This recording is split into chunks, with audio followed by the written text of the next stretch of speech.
Dr. No is the first James Bond film. It stars Sean Connery, came out in 1962, directed by Terence Young, and we're covering it today on the Golden Hour Film Podcast.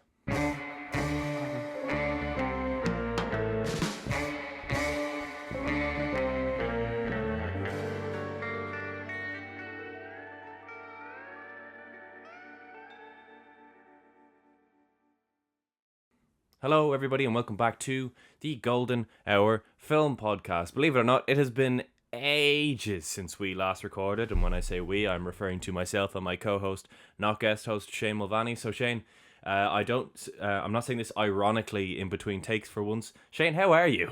Yeah, I'm actually pretty good. Yeah, it's been a few weeks because Harry was doing the not insurmountable task of climbing Mount Kilimanjaro. And on behalf of Harry, I suppose, thanks to everyone who did donate to that because hell of an achievement of him and his girlfriend to get to the summit of Kilimanjaro. So, bull of us, bull of us. Thank you very much.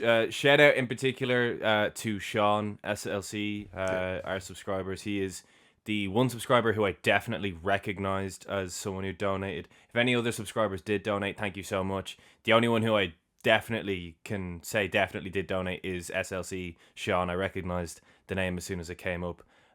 So thank you to everyone. And yeah, it was crazy. This comes out this Friday that we're recording. This comes out on Friday the 1st of August. We're not recording that long before then, so by then on my Instagram I will have began posting videos. I was recording every day that I was climbing on Kilimanjaro, so if you have any interest in that, feel free to check that out. As I said, we haven't recorded in a long time, so we have a lot of movies that we have seen recently that we're probably going to talk about. So I know recently we've been talking about like films from the 30s, 40s, 50s that we want to watch and cover on the podcast. We're going to reserve the 60s films, I reckon, till next week, just because we have seen so many movies since our last recording. We're not going to talk about every single one of them, but I'm sure we're going to talk about a bunch because I've watched some great ones, and I'm pretty sure Shane has too. In the meantime, Bond month, 007 month. Shane, you had seen some Bond films before, but I feel like Bond is maybe something that, thanks to the podcast, you are kind of really dipping your toes into now. What's it like watching Dr. No for the first time? Yeah, I had a great time. I really did have a great time. It's just a shame, I think, and I think if looking from your Letterboxd review, you kind of have this feeling as well, which is that towards the end of the movie, it maybe doesn't quite click the way you would want. Like the final act does feel quite rushed and doesn't maybe deliver on the promise that the opening kind of couple of acts promise, I suppose. But yeah, like it's up until then, I think Sean Connery's brilliant as Bond. Like he's kind of quintessential Bond. Obviously, he set the stage, set the standard for everyone that followed in his wake. Really, just has everything you want from a Bond film: cool gadgets, funny quips, martinis, shaken not stirred, Bond girls, good and bad, obviously. Yeah, it's just fun villains. I do think Dr. No is a good villain, but maybe, yeah, like I said, his payoff isn't exactly what you would want. But, you know, I had a really good time with this, and as far as obviously kicking off one of the most beloved franchises in Hollywood and in cinema history, really, I think it's a very good opener. Yeah, it's kind of crazy that they got the Bond formula so right so early. The third act definitely is the weakest, but like those first two acts are, you can put them up there with any first two acts of any Bond film to this day. Obviously gotta shout out the score. The James Bond theme, like the OG James Bond theme, is probably my favorite piece of movie music. It is so great every time it kicks in, and they use it quite a fair bit, sometimes for like the most basic of scenes, but like when it's Sean Connery and he's looking dapper and there's a Bond girl or a henchman or a Bond car that needs to be driven and that kicks in, you can't help but just sit up and just be like, this is cinema, this is amazing. This is the movies. I know Jaws was like the first blockbuster, but retroactively speaking, there's a real sort of like a movie night feel to Dr. No and some of the other ones that we're going to cover, especially when that theme kicks in. Sean Connery, for me, is probably the best Bond, even though I don't necessarily think on average he has the best Bond films. I think he's probably the best at playing James Bond, the character. And the introduction to him is definitely my favorite introduction to a Bond. It is so great. And long story short, this film is basically 007 has to go and investigate that an agent has just been killed in Jamaica. But obviously he's up to something in the meantime, so, you know, kind of a fly on the wall. An agent has to go and find him, and he finds that he's playing a game of cards. We get the iconic shot of him, Sean Connery, James Bond, playing cards at the table. He's playing with a Miss Trench. This is going to be a great month for names on the podcast. Miss Trench. And he beats Miss Trench in cards over and over again. And he says that he admires something about her. And she says, I admire your look, Mr. Bond, James Bond. Lights the cigarette, takes his winnings, gets up, turns back around, gets Miss Trench's number, and then off he goes on the mission, which kickstarts the movie. Then, instant next scene, he takes off the hat and he throws it onto the cut rack in front of Moneypenny. Like, just class. He just oozes class, oozes charisma. The hat throw is a funny motif that happens in a lot of Bond films, but this is one of the best. It's not the best, and we will cover the best. Shout out, odd job. But yeah, the first of the Bond hat throws is class. We also meet M, who has been on the podcast before as the incredibly underrated Sergeant Payne from The Third Man. He was very good in that film, and he was also in The Spy Who Came Out from the Cold. And M gives us his mission, which is, you know, to go to Jamaica, investigate how that agent and the is it his assistant? I'm not really sure what her role was. Basically, she was like in control of the communications side of things anyway. Secretary, maybe. I don't know. They've just been killed by the three blind mice, funnily enough, and which is a funny stylistic choice. Stylistic choice. It doesn't really go anywhere. It's a very shame. interesting. It doesn't really go anywhere, but it's fun for what it is. It's just an excuse to get a good song in there, I guess. And a fun little shot of the three guys obviously pretending to be blind, these three assassins. And then they all just open fire on them. It's great. Yeah, it's really fun. Like I said, maybe doesn't quite always deliver on its promise, especially when it comes to like maybe those kind of moments with the assassins, stuff like that. But hey, you get some cool moments out of it.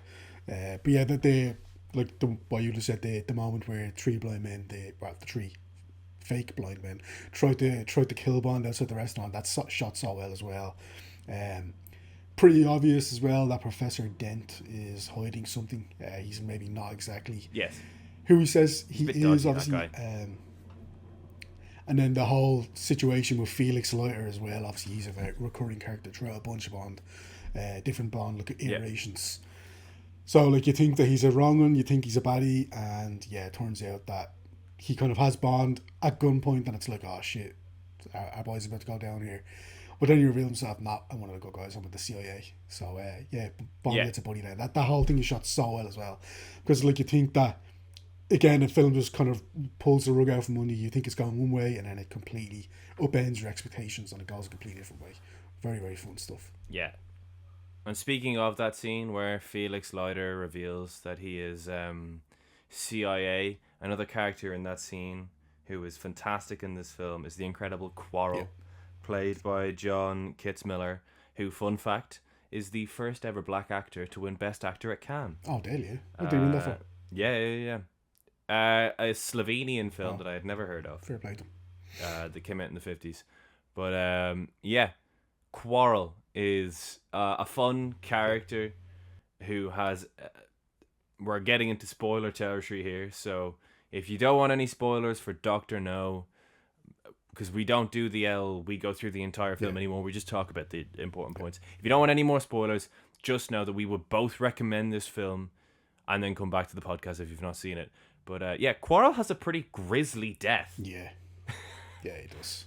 He's a cheerful fella who is somewhat hesitant to help Bond because he knows that a lot of his he's a fisherman. A lot of his fisherman friends who've gone to Crab Key, never come which is back. an island that Dr. No owns, never return. So he's a bit hesitant. There's also a local myth. There's a dragon there.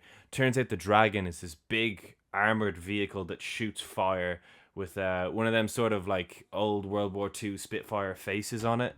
I will say the design of this like weapon, if you want to call it that, it looks great, but it's comically slow. Like it's meant to be this thing that Yeah. it's meant to be this thing that like They have so much time to shoot at it. Like they just keep shooting at it over and over and over again as it's slowly coming towards or them. it's like you've all the time in the world to like run away from this thing. It's by no means is a quick, but like, so I don't really know what Quarrel is playing at. To be honest, Quarrel could have had time to get out of there if he really wanted. If he was a bit more on the ball. This is definitely a scene that was parodied by Austin Powers with the steamroller. Definitely, yeah. But yeah, Quarrel gets burnt alive by a flamethrower. Poor Quarrel. But up until that, he's a great character. He gets Bond to Crab Key.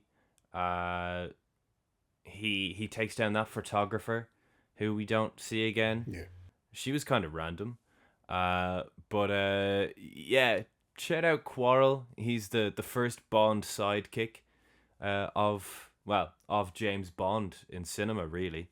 But as far as first Bond anything goes, the first Bond girl, the first proper Bond girl is Honey Ryder. Yeah. And the actress who played Honey Ryder, whose name is Ursula Andress, who was also in that Casino Royale film that no one talks about with Orson Welles in it. She is also pretty fun in this. Yeah, she's got her own iconic scene, the iconic scene where Bond sees her for the first time when she emerges from the water in the white bikini. Which is kind of funny that Daniel Craig's Bond has his version of that scene. That's just a funny thing to me that he has his version of the Honey Rider scene. But again, great month for names on the podcast. Honey Rider, Miss Trench, and Quarrel, and Dr. No for that matter. We're off to a flyer. But that scene where we meet Dr. No. Well, you don't actually meet him because you never actually see him. But when Professor Dent goes to visit him, like the way he's cloaked in shadows and he's always off camera, and like the score is really unsettling, really really effective at kind of building up the idea that this is like a formidable villain that kind of has his fingers in a lot of different pies and stuff, and that's kind of pulling the strings from the shadows and stuff. So yeah, really really effective. And then I had to check because I think it's interesting that in a movie called Dr. No, it is over 40 minutes into this movie that we even hear Dr. No. We don't even see him. We hear him for the first time 40 minutes in. And it really kind of adds to the allure of the character. Very much so, yeah. Like I said, it's a shame in a way that the ending in the final act doesn't land the way you want it to, because everything up till then, like it really does build up a great villain. It builds up the Bond girls, the Bond... if you want to call it, like the kind of the love interests, and the like Taro, who's the secretary of the guy working at the embassy, who turns out to be a villain herself. That Bond obviously sleeps with because he sleeps with everyone that walks. Sleeps with her even though he knows she's playing him for a film. It's a proper Bond. Yeah, that's just quintessential Bond right there. But like I said, like all these characters, they actually all have like fleshed out lives that you can kind of, they're not just two-dimensional characters. They all, even if it's only a scene or two they're in, they all feel real, and they all feel like each of their kind of motivations are well fleshed out, well drawn. So yeah, really really really fun stuff. Yeah, there's also a good few great Bond one-liners in this. I've 3 here that I particularly liked. First of all, whenever Bond gets to the airport, this is a great way of showing that he's actually quite competent. He realizes very early on that he's being tailed at the airport, and the person picking him up is someone who's been sent to kill him. Long story short, after a well shot but fairly tame car chase, which we learn later they're being tailed by Quarrel and Felix Leiter. It's a really well shot car chase. Bond ends up having his driver at gunpoint because he realizes his driver is trying to kill him. The driver and this is one of the themes in this film, is all of Dr. No's henchmen are all willing to die instead of disperse any information. The henchman chews on a cyanide capsule which he had hidden in a cigarette. Again, very cool detail. So whenever Bond rocks up back to the hotel with this henchman dead in the back of the car, he says, "Sergeant, make sure he doesn't get away," and you can just see his corpse in the back of the car. That's a pretty good one. After that, I also liked when we get the first Bond car, which is a gorgeous car. It's a Sunbeam Alpine. It's blue. It's very, very nice. The Bond car in the chase, eventually he manages to swerve and avoid the henchmen following him. They go off the cliff. Big fiery explosion. Random Jamaican construction worker comes up and asks Bond where they were going, and he says, "I think they were on their way to a funeral." That's a great one-liner. And then, last but certainly not least, my favorite one is when, after sleeping with Miss Tarot, who he already knew was a villain, he then gets her arrested, but goes back in to then set a trap for his wannabe assassin because he knows that Miss Tarot has sent someone to kill Bond. Turns out it is Professor Dent. Professor Dent comes in, opens fire on a stack of pillows that should be James Bond, but isn't. Bond has him at gunpoint, and Dent reaches for his gun, shoots at Bond, has no bullets. Bond's response to that is, "It's a Smith & Wesson. You've had your 6." Bang, because he's already shot 6 bullets. So, and that's just because that's the thing that my granddad used to always do, is if he would recognize that if the character had a Smith & Wesson, he would count 6 bullets. How many times they shoot to see if the film is realistic or not. So I'm sure my granddad thoroughly enjoyed that scene when he saw it for the first time. But yeah, some great lines, all delivered perfectly by Sean Connery. He has so much charisma in this film. I think it's genuinely really well written, and those first 2 acts are incredible. Yeah, we might as well fast forward to the ending, which, as you said, we didn't really enjoy, either of us. But I do enjoy. Yeah, I'm not huge. No, I'm not big on it at all, and it's kind of. It's kind of out keeping as well with the rest of the film. It's quite camp. Well, I suppose the film itself is camp, but it's camp not in a good way. It's camp. It's kind of a letdown, a bit of a damp squib. But I do enjoy the fact that they set up, obviously, this massive criminal enterprise, Spectre. Yeah. Which obviously everyone knows. If you're a Bond fan, you know what Spectre is. I won't go through that, but again, it kind of sets up and plants these little seeds for future movies. That, like, Spectre is a big deal. They obviously, Bond gets an invitation essentially from Dr. No and this to join Spectre, and he tells him where to go. But again, Spectre is like, again, this kind of massive globe spinning, globe trotting kind of massive criminal organization that, like, you don't know who to trust, you don't know when to trust, and that's so effective because he gets the better of him on this occasion, but it just gives you so many avenues to explore in future films. So really, really fun stuff. Yeah, big time. So essentially, fairly generic motivation. Dr. No wants to take over the world by using missiles, and he has a nuclear missile that he wants to set off, which is why there's all nuclear radiation all around the island of Crab Key. Bond quite easily foils this plan. He's put in a cell which, for whatever reason, has a vent in it.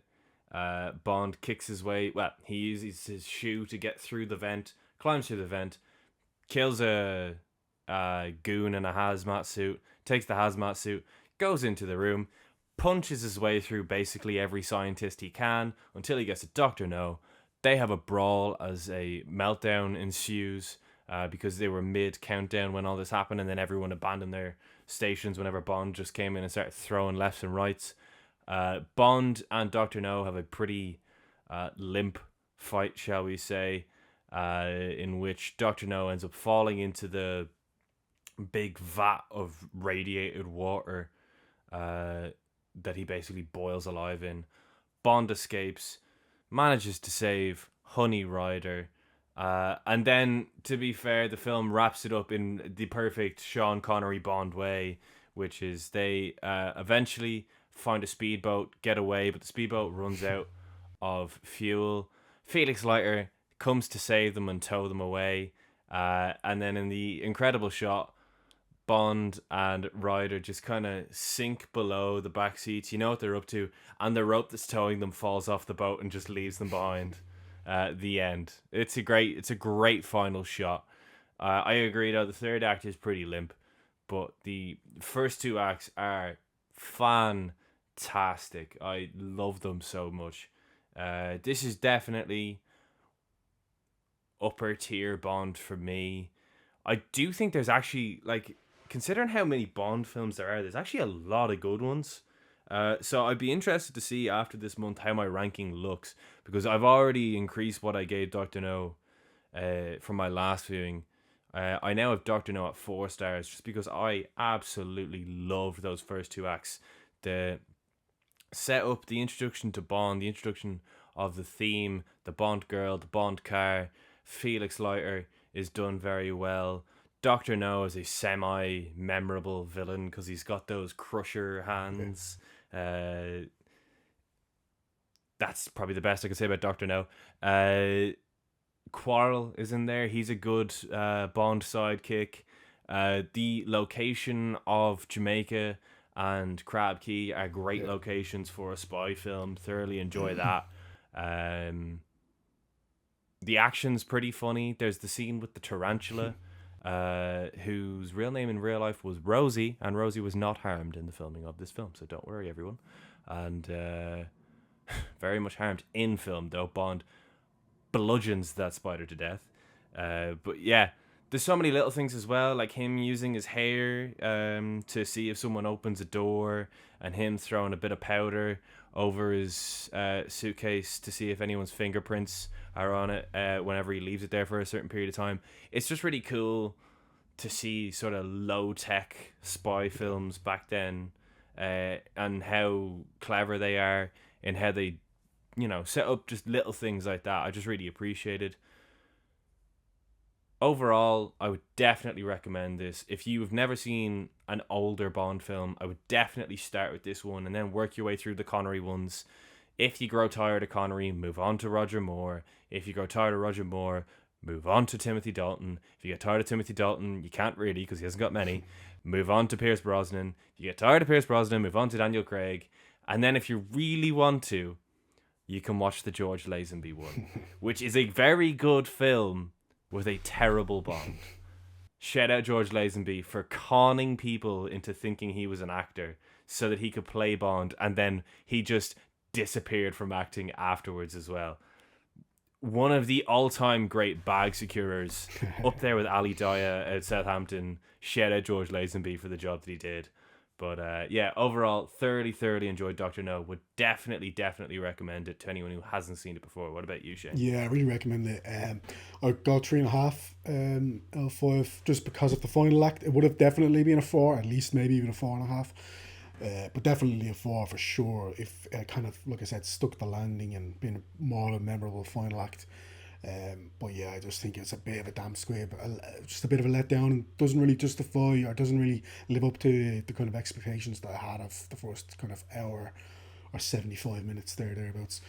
But yeah, Sean Connery's great Bond girls, great villain, well, reasonably good villain, I would say. Yeah. We're going to have much better. Yeah, I've already seen a couple more Connery Bonds so far, like a future episodes that we're going to be covering, and there's definitely at least one better villain for sure. But like, I think he does the job well, and shout out Odd Job. Yeah, shout out. Actually, I haven't even seen that one. I've seen Goldfinger. Let's put it that way.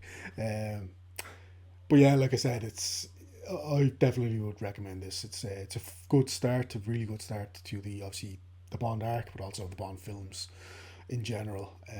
So yeah, I'd definitely recommend it. Great, and now because we have a lot of them. Yeah. We're going to talk about the films we've watched recently, but I reckon we maybe name drop everything that we've seen and then we touch on certain ones, because I don't know about you, but since we last recorded, I watched a lot of films, so much so that I don't even really remember some of the ones that I've seen.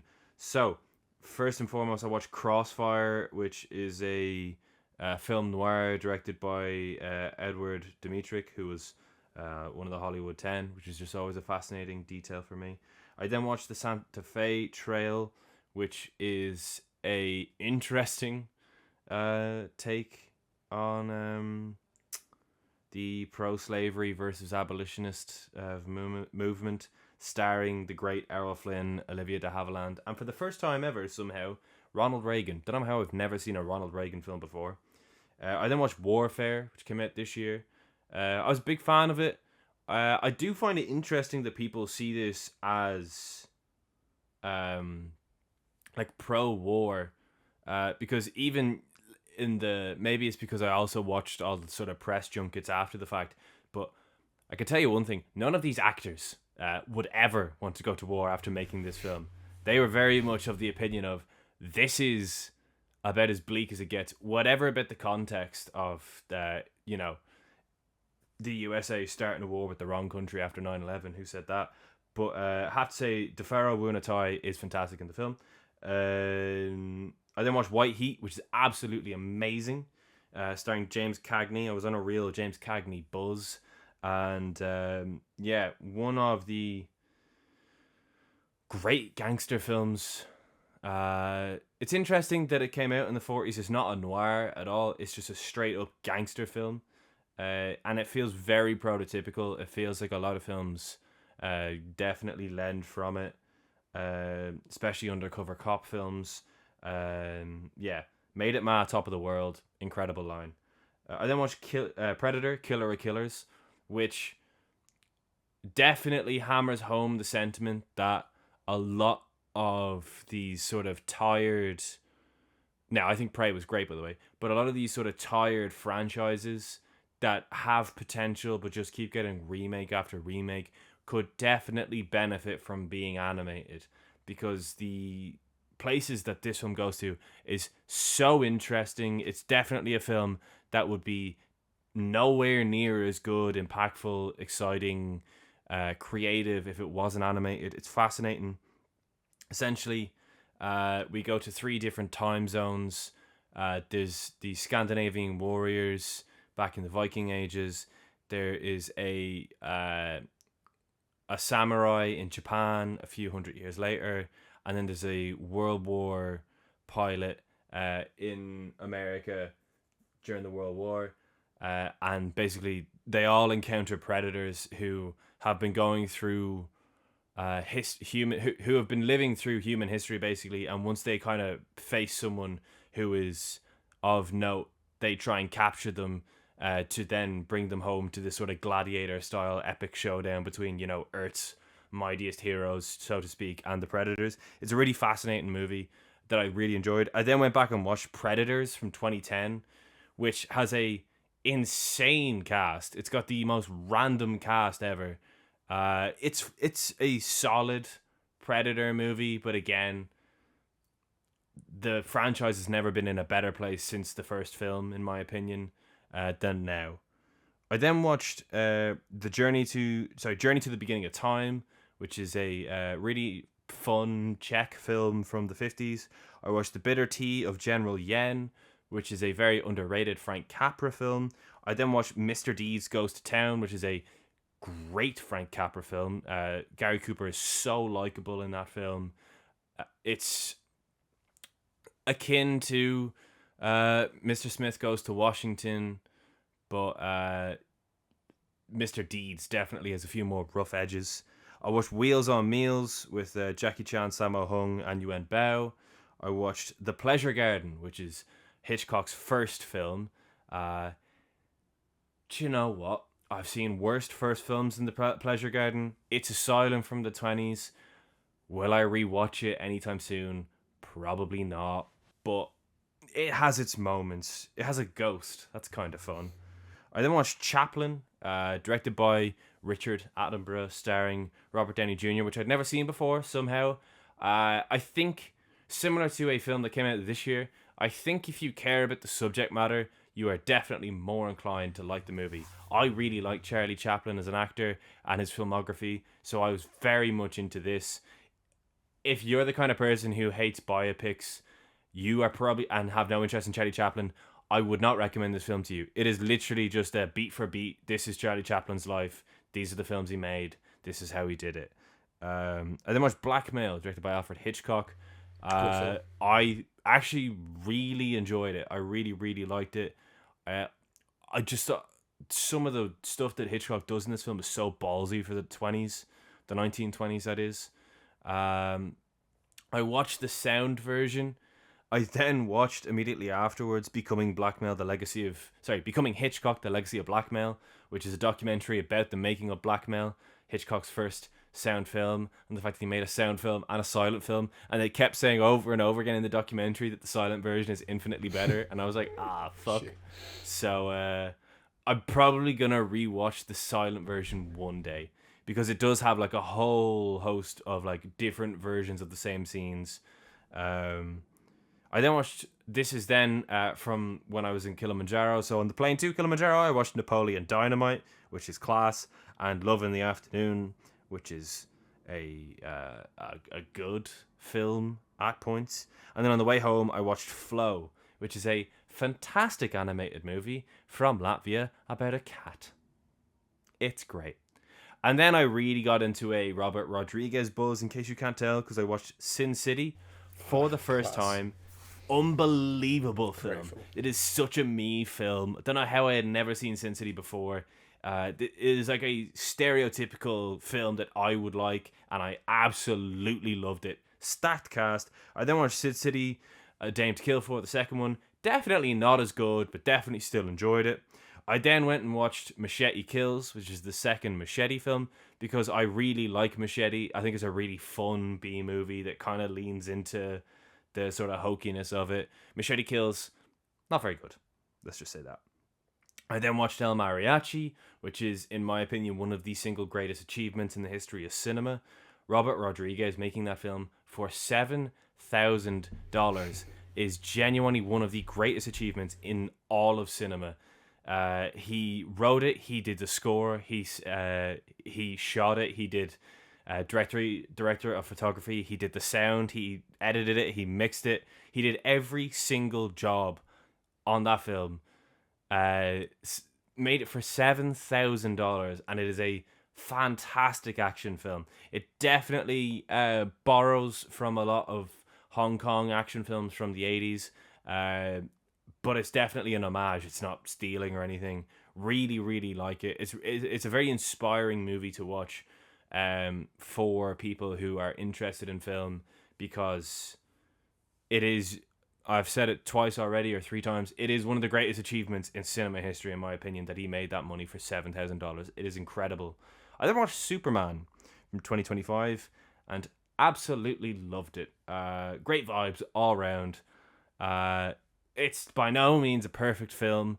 I do question if it's possible to make a perfect Superman film. Like, it's such a hard concept. It's a character who basically can't really lose. He rarely has much at stake other than like saving humans. So it's kind of hard to, except this time he saves a squirrel, which I'm so glad they kept in. But this time round, James Gunn, first and foremost, skips the intro that we've seen done so many times, which I appreciated. We open with Superman losing for the first time, which is a really interesting way to start the film. Like, it's the first shot of the film is Superman having his ass kicked. And I also find it very funny that this all started because he wanted to make a Krypto the Superdog film, and DC were like, can you please just make Superman? And he was like, okay, but Krypto's going to be in it. He's a good boy. I then watched Desperado, went back to Robert Rodriguez. Desperado is class. Again, Robert Rodriguez pioneering the walking away from an explosion and not looking it in this film. Come on, like the guy had the sauce. I don't know, his last few films have been somewhat hit or miss. He definitely had the sauce back then. Salma Hayek, Danny Trejo, and Antonio Banderas.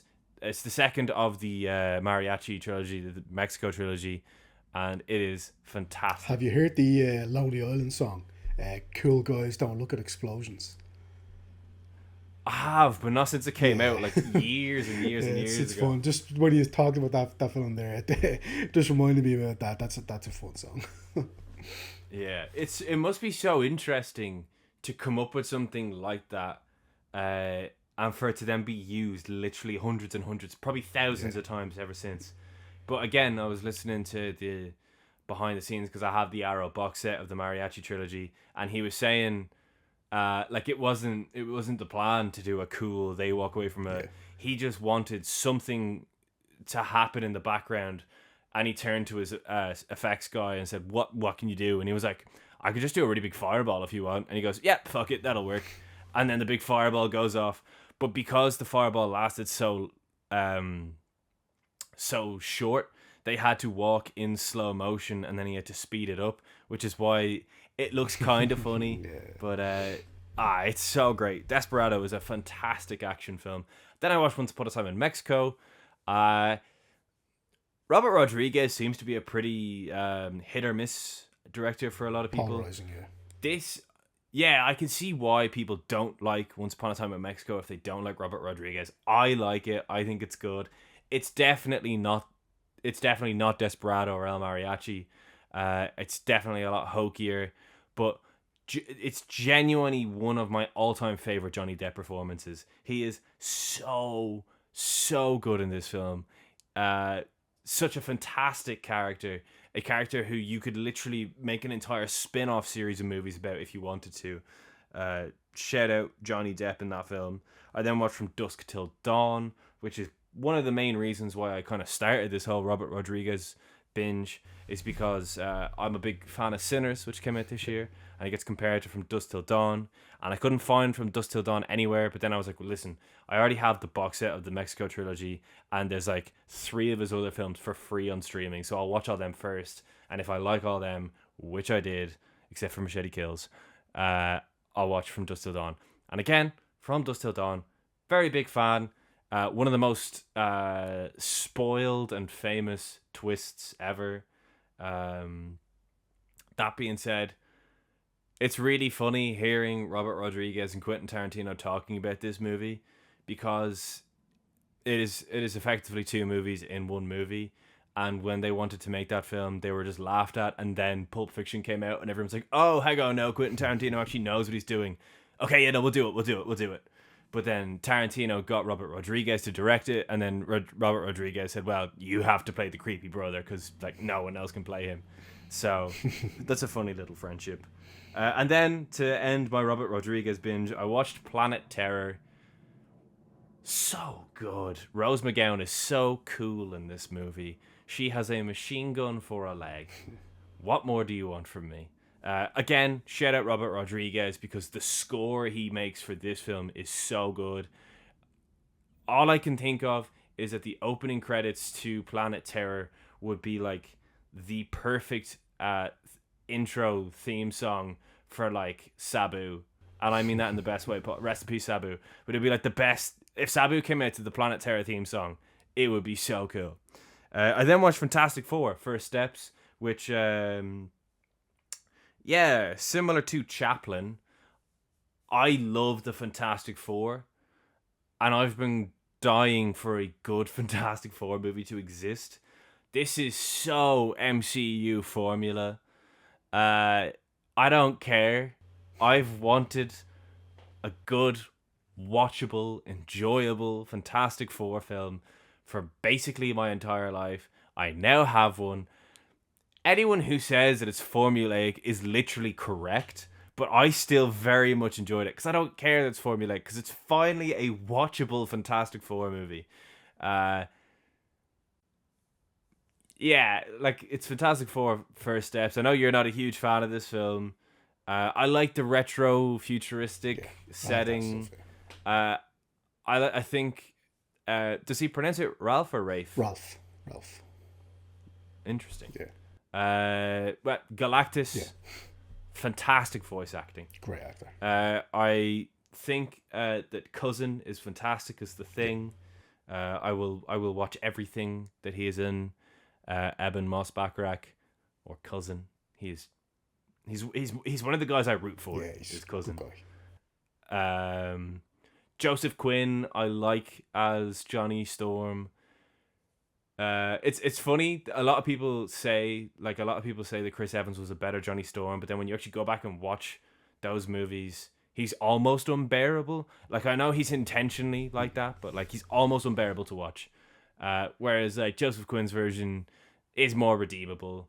Yeah, look, if you don't like this movie, that's so fine. I just really like the Fantastic Four. I literally have behind me the comic that like most of the film is based on, which I read on my holidays this year as well. So like seeing Mole Man and Paul Walter Hauser, who went to the premiere with the Progress Atlas Championship, like just amazing, just great stuff.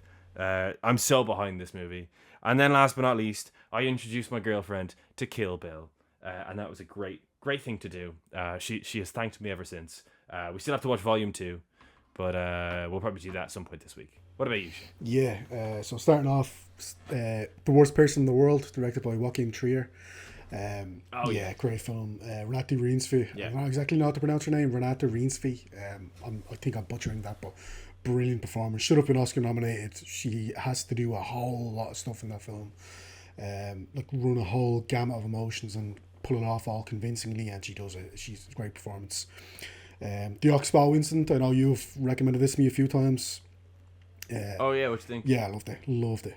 It's obviously William A. Wellman. We covered Wings on the podcast a few months ago, back in January, I believe, maybe February.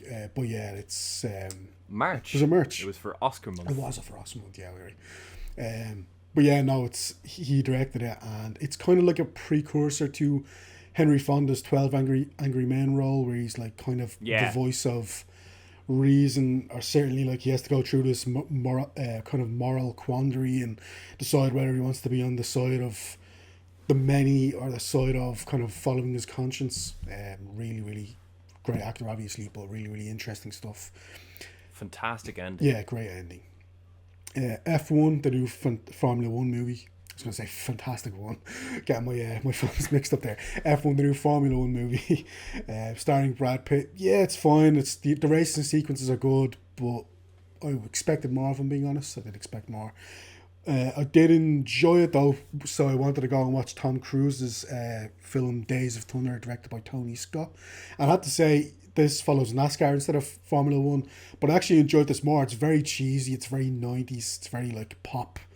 Kind of like a Tony Scott, it's just a quintessential Tony Scott film, pop, kind of very, very maximalist in its editing and in its kind of in the way the story is structured and stuff. But I really enjoyed it. Actually, I think it's just more fun than F1 in a way. Have you seen True Romance? Yeah, I have seen True Romance, yeah. Yeah, that's a great Tony Scott film. That's fantastic. I don't think I've ever seen a Tony Scott film that I haven't at least enjoyed, if not they're right off. He's one of those filmmakers that even when he's like, rest in peace obviously, but he's one of those filmmakers who even when he kind of makes something that's not exactly a great film, it's still better than like probably 90% of films. It's just more enjoyable than like 90% of films and that kind of whatever it is he's making it about. The Last Hurrah is a John Ford film starring Spencer Tracy.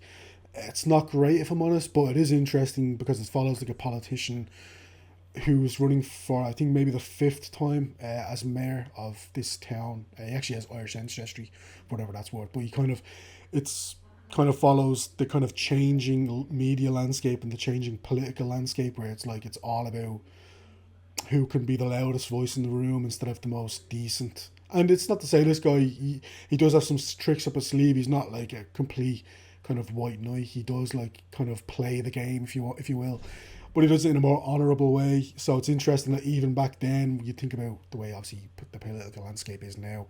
This is obviously made in the 50s. It's interesting that even back then they were kind of dealing with or thinking about these kind of similar questions, just in a kind of different maybe format, if you want to call it that. Heads of State is a film in which John Cena plays the American president and Idris Elba plays the British Prime Minister. And it's actually pretty decent. It's pretty watchable. Like, it's complete nonsense from start to finish. They get in this like global conspiracy where they're about attempted. Someone tries to assassinate them both in a roundabout way. so they obviously have to team up, and they don't really hit it off too well, but they just have great chemistry together. Anyone who's seen James Gunn's The Suicide Squad, you probably would kind of have seen already the chemistry they have. So they became friends on that film, and then obviously wanted to kind of work together. So they teamed up with Ilya Neuschaler, who did Nobody, starring Bob Odenkirk from a few years ago. And it's very much in that kind of vein of, again, maximalist action filmmaking, very gory, very over the top, probably is a better word than gory, really, but it's very like, it's not like realistic in any sense of the word, but it's still fun. It's like it's a quintessential Amazon Prime Video action film where it's like obviously complete nonsense, but it's worth a watch if you're into that kind of thing. Cape Fear, I've seen the Scorsese remake, but I wanted to watch the original because I've never seen it. Brilliant film. Great Robert Mitchum performance in the kind of as the villainous role. One of the all-time great villains in cinema history. Robert Mitchum. He's just, Yeah. what can you say about the guy? Night of Hunter, Cape Fear. He just knew how to play that kind of villain. So kind of, I think he's so influential, and for like this new era of kind of villainous performances, because you can tell people are just watching Robert Mitchum and using him to kind of calibrate their performance. He had such a great way of kind of pitching a performance to make it really seem realistic, but also, and really menacing and really dark, but also like never being over the top or kind of unrealistic, if you want to call it that. Brilliant performance. And another good performance from Gregory Peck. We kind of, unfortunately, we've shot on a couple of his performances down over the course of this channel. Poor Gregory Peck, because he is a good actor. Yeah, poor Gregory we did like Robin Holiday, and he is a good actor. Like, it's just, unfortunately, the films we've tended to cover of his. We might have to do Gregory Peck ones just to save his reputation on the podcast. Because he is a very good actor. You probably wouldn't necessarily believe us that we actually do really rate him based on the. We've just seemed to cover all his bad performances. Yeah, and bad movies. But that's really good. Maybe that's one we could cover because it's a great film. Definitely. I really want to. Yeah, so then Duel. A little guy called Steven Spielberg, his very first ever movie. It's actually made for TV, This is so good.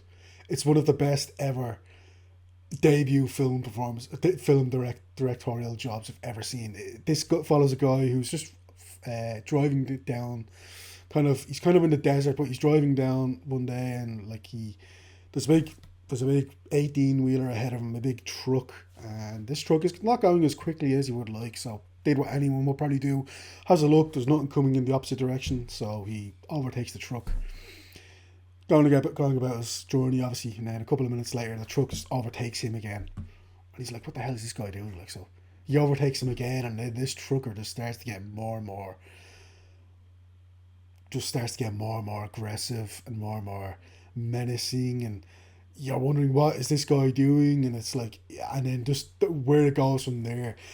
I love it so much. Like I said, one of my favorite ever directorial debuts for Spielberg. For anyone really, but obviously Spielberg is the person I'm talking about. But yeah, it's so good. It's as good, if not better, than I expected it to be and hoped it would be, because obviously one of the greatest of all time. But like I've seen, I think we've covered in the podcast before, like one of my all-time favourites, Billy Wilder. Another one of my all-time favourites, Martin Scorsese. Their early efforts maybe weren't indicative of what they would go on to do later in the careers, but this is just Spielberg coming out of the gates like a freight train. It's so good. Like a truck, you could say, exactly. Yeah. Superman, I've actually seen this twice now, the James Gunn Superman. The first time I saw it, I enjoyed it. I didn't absolutely love it though, but did enjoy it. David Cornsweet's very charming in the lead role. Richard Brosnahan's very charming as Lois Lane. I think Nicholas Hoult does a good job as Lex Luthor. So it's like everything you would kind of want from a Superman movie. Second time around though, I did enjoy it even more. James Gunn is like one of the kings of the needle drops. There's a couple of amazing needle drops in this film, like the ending, but there's also one involving Mr. Terrific, who's great as well, actually, Eddie Gaffiki. Yes.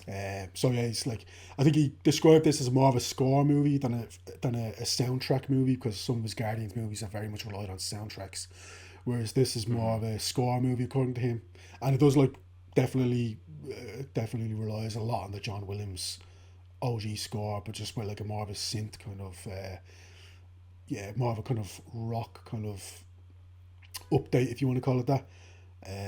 But yeah, a couple of great needle drops at the same time. That John Williams score, by the way, is such a cheat code. Like, So it's so iconic. You just drop it anywhere and you just brings a smile to your face. And we've covered that Superman on the podcast before, so go check that out. I also rewatched Greta Gerwig's Lady Bird, one of my favourite films of the past decade, and it holds up. It's an absolute, it's a masterpiece. Point Blank, starring Lee Marvin. Again, a film that I'd seen, kind of a noir, kind of a neo-noir maybe, that like has been mentioned a lot to me down the years that I've never actually seen. So I wasn't as blown away by it as maybe I expected to be, but it's still really good. It's still well worth the kind of well worth the watch. And Lee Marvin is great in the lead role, and it's just very. There's almost no redeemable characters in this thing. It's just they're all pieces of shit, and they're all out for themselves, and that's fine. That's absolutely fine by my reckoning when it comes to that particular genre. Couple of Bond movies, obviously, that we will come on to in the coming weeks in the podcast. Then I watched The Jerk, starring Steve Martin. Again, a comedy that I heard a lot of down the years. It's fine. There's definitely a lot of funny jokes in there, but it's also more stupid than I was expecting. And I love a stupid comedy, but for some reason it didn't fully click with me. I do love an absolutely nonsense comedy. It just makes no sense whatsoever. But like I said, this didn't exactly fully click for me, but it's fun. It's fun. Murder on the Orient Express, the Sidney Lumet version from the 70s, from 1974 to be precise. Oh, yeah. I think you've actually seen this. Yeah, I'm not a big fan of it. It's one of my I've talked in the podcast before about Agatha Christie. She's one of my favorite authors. Definitely read a bunch of her novels, a bunch of Poirot novels. I didn't really like the Kenneth Branagh recent version either, but this is also it's a bit of a letdown. It's again such a stacked cast. Albert Finney as Poirot, Laura McCall, Martin Balsam, Ingrid Bergman, Sean Connery, Anthony Perkins, probably the best I'd say out of a lot. I think he's great in this film. Vanessa Redgrave. I don't think Anthony Perkins ever had a bad performance. That's true. Yeah, that's true.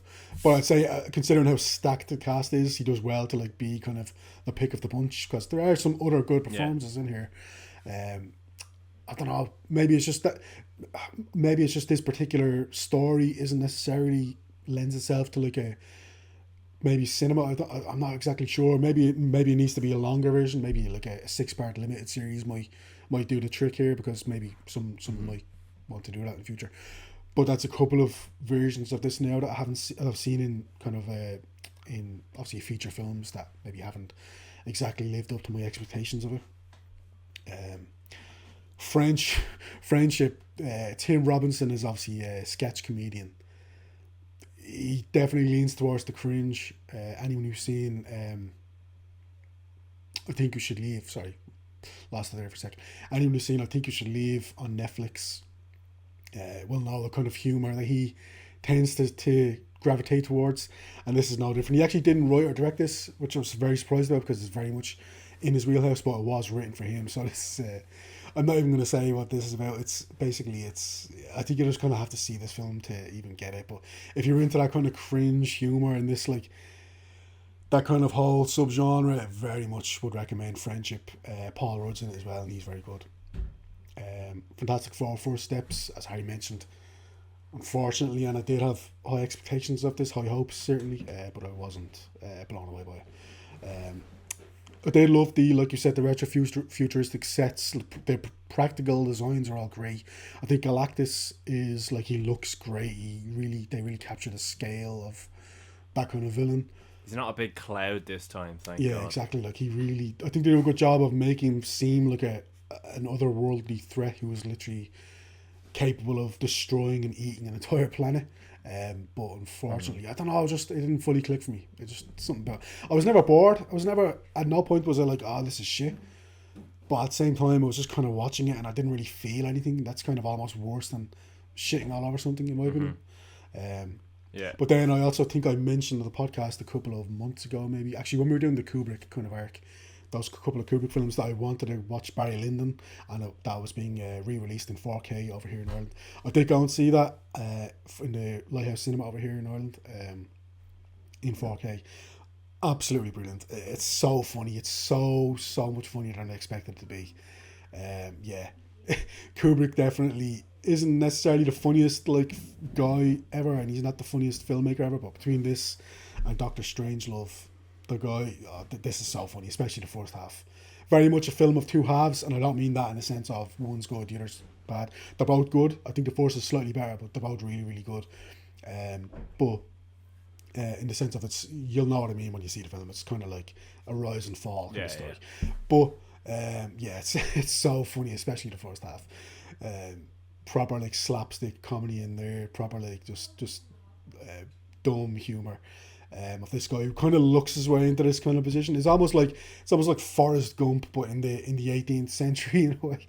It's like this guy just can't help but land on his feet all the time. So yeah, really definitely lived up to my expectations. Absolutely loved it, and it looked great as well in 4K. So that's great. So yeah, that's everything I watched. Great. Yeah, I haven't seen that yet, but I'm probably gonna hold out now until the Criterion 4K comes out soon, and watch that at home. Because we've done up the sitting room and it's like a proper movie room now, which is great. But yeah, next week we are covering another Sean Connery Bond film. It is From Russia with Love. This has been the episode of the Golden Hour Film Podcast where we've covered Dr. No. We both definitely recommend it, and definitely recommend you watch From Russia with Love between now and next week, because there's a lot of Bond on the podcast. Just watch all the Bonds. Yeah. Watch all of them. Even the George Lazenby one, which is actually very good. Believe it or not. Anyways, I've been Harry Bailey. And that's the Golden Hour Film Podcast. Please, if you're on Spotify, feel free to leave a comment, because I didn't know you could do that. And drop a 5-star review. And if you're on any other audio versions of this, leave some sort of rating or review, depending on the app. We're on so many of them, except for Apple Podcasts. We will never be on Apple Podcasts. And then, yeah, on YouTube, leave a like, leave a comment, and, all that stuff. All that old stuff. And why not just pick out a random episode and watch it? Just pick a random one. Go through the Golden Hour Film Podcast on YouTube and look at one and go, wow, how does that one only have that many views? And then just watch it. It'll probably be Citizen Kane. But in the meantime, because that one got no views. Anyway, next week From Russia with Love. Thank you so much, and we'll see you all then. Goodbye.